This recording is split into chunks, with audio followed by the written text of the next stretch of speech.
Companies run on information, and we will have all experienced how hard it is to come on as an employee or bring new employees on and really get them up to speed of where they can actually source all that information as well as save their own information. So in this video, I'm going to talk to you about the one thing that you can do to make it easier and maybe even get your new employees to do some of the work.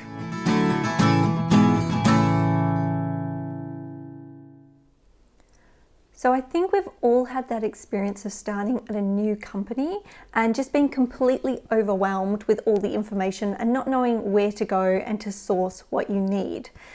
Personally, as someone who contracts, I can be in a role for months before I find new information sources.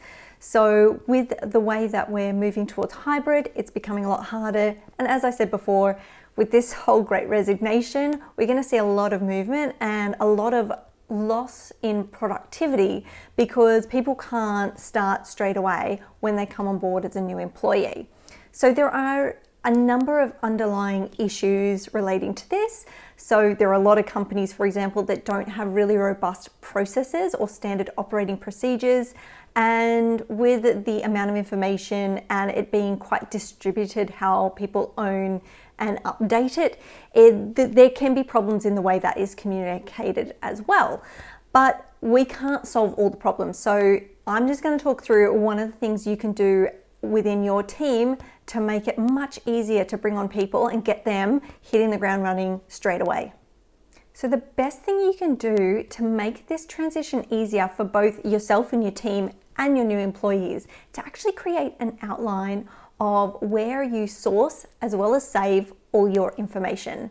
So, for example, you may need to, on occasion, contact the marketing department, but also source templates and other marketing material via an intranet page.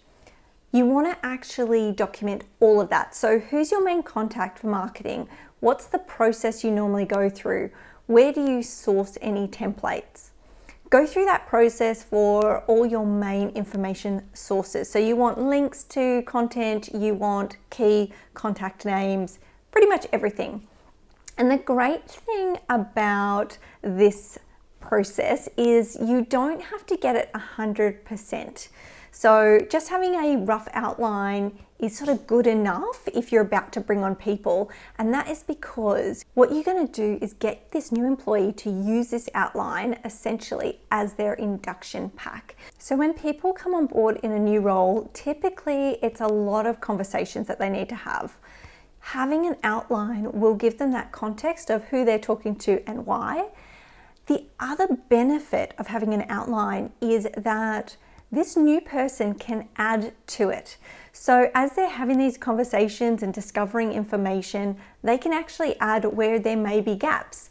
And there will always be gaps because if you've been in a company for many, many years, for example, there's things you just take automatically for granted. So there's probably quite likely that you will have gaps in this outline of where to source information.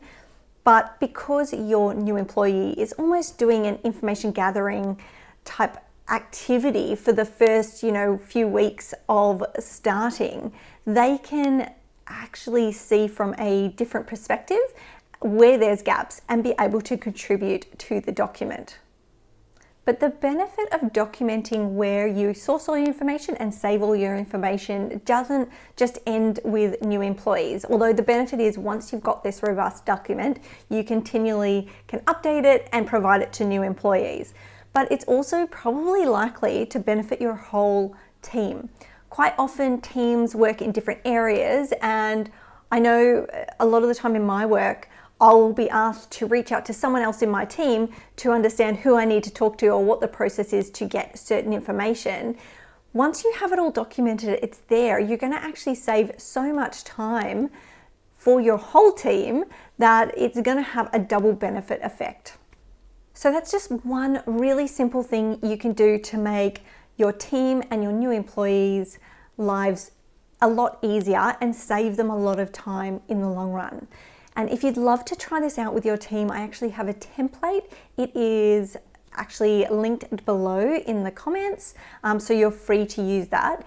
And as always, if you really want to hear about how you can manage your information both at work and at home, make sure you subscribe to this channel.